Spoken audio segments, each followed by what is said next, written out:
नमस्कार, जय हिंद, वंदे मातरम। स्वागत है एक बार फिर आपका हमारे YouTube चैनल पर। इस वक्त की EPS 95 भर्ती को लेकर शानदार अपडेट आ चुकी है। इस वीडियो के माध्यम से आपको सारी जानकारी देखने को मिलने वाली है।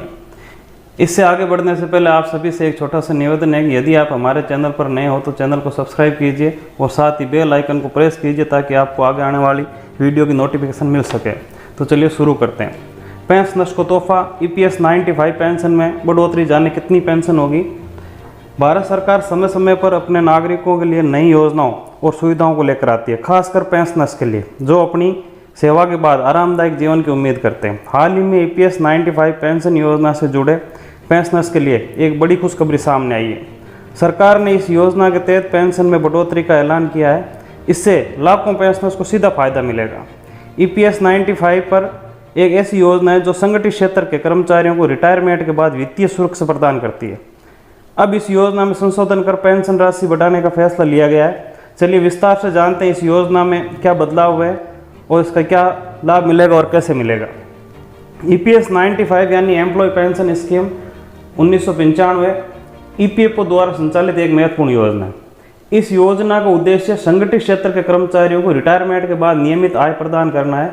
ये योजना उन कर्मचारियों पर लागू होती है जो EPF खाते में योगदान करते हैं। इस योजना के तहत कर्मचारी और नियोक्ता दोनों का योगदान होता है। इसमें नियोक्ता द्वारा कर्मचारी की बेसिक सैलरी 8.33% हिस्सा EPS खाते में जमा किया जाता है। ये राशि कर्मचारियों की रिटायरमेंट, मृत्यु या विकलांगता की स्थिति में पेंशन के रूप में दी जाती है। आइए जानते हैं EPS 95 पेंशन में कितनी बढ़ोतरी होगी। सरकार ने EPS 95 के तहत पेंशनर्स की न्यूनतम मासिक पेंशन को बढ़ाने का निर्णय लिया है। पहले जहाँ न्यूनतम पेंशन 1,000 रुपये प्रति माह थी, अब इसे बढ़ाकर 3,000 से 5,000 रुपये प्रति माह करने की बात हो रही है। हालांकि ये राशि हर पेंशनर्स की सेवा अवधि और योगदान पर निर्भर करेगी। यह बदलाव मुख्य रूप से उन लोगों के लिए फायदेमंद होगा जिनकी सैलरी कम थी और जो लंबे समय तक सेवा में रहे। इससे लाखों बुजुर्गों को बेहतर जीवन का मौका मिलेगा। चलिए अब जानते हैं EPS 95 पेंशन बढ़ोतरी का लाभ कैसे मिलेगा। इस योजना में किए गए संशोधन से लाभ उठाने के लिए कुछ शर्तों और प्रक्रियाओं का पालन करना होगा। केवल वे कर्मचारी जो EPF खाते में नियमित योगदान करते थे और रिटायर हो चुके हैं इस बढ़ोतरी का लाभ ले सकते हैं। EPFO कार्यालय या पोर्टल पर जाकर आवेदन करें। आवश्यक दस्तावेज जैसे आधार कार्ड, बैंक खाता विवरण और सेवा प्रमाण पत्र जमा करें। जिनका डाटा पहले से EPFO के पास उपलब्ध है उन्हें स्वचालित रूप से इस योजना का लाभ मिलेगा। EPS 95 पेंशन योजना से जुड़े मुख्य फायदे। ये योजना रिटायरमेंट के बाद न्यूनतम आय सुनिश्चित करती है। कर्मचारी की मृत्यु होने पर उनके परिवार को भी सीधा इसका लाभ मिलता है। ये पूरी तरह से सरकार द्वारा समर्पित योजना है जिसमें जोखिम कम हो जाता है। अधिक सेवा अवधि वाले कर्मचारियों को ज़्यादा पेंशन मिलती है। अब जानते हैं EPS 95 पेंशनर्स की समस्याएं क्या है और उसका समाधान क्या है। हालांकि ये योजना लाखों कर्मचारियों के लिए फायदेमंद रही है, लेकिन इसके तहत कई समस्याएं भी सामने आई है। जैसे कम पेंशन राशि। पहले न्यूनतम 1,000 रुपये प्रति माह की राशि पर्याप्त नहीं थी, अब इसे बढ़ाकर राहत दी जा रही है। डिजिटल प्रक्रिया की कमी। कई बुजुर्ग डिजिटल प्रक्रिया को समझने में असमर्थ होते हैं।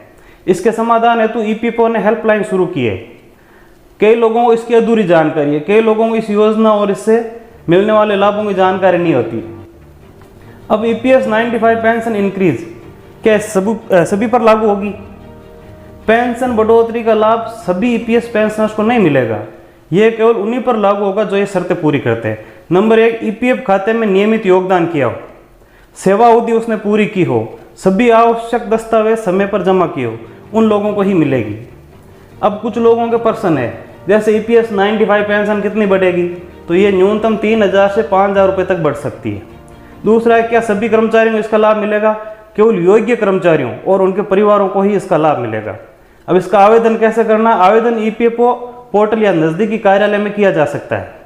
डिस्क्लेमर, यह सूचना केवल जानकारी प्रदान करने के उद्देश्य से दी गई है। सरकार द्वारा EPS 95 पेंशन सुधार संबंधी घोषणाओं पर अभी अंतिम निर्णय आना बाकी हो सकता है, इसलिए किसी भी आधिकारिक जानकारी के लिए EPFO या संबंधित विभाग से संपर्क करें। EPS 95 पेंशन इंक्रीज की खबर सही दिशा में एक कदम हो सकती है, लेकिन इसे लागू होने में समय लग सकता है।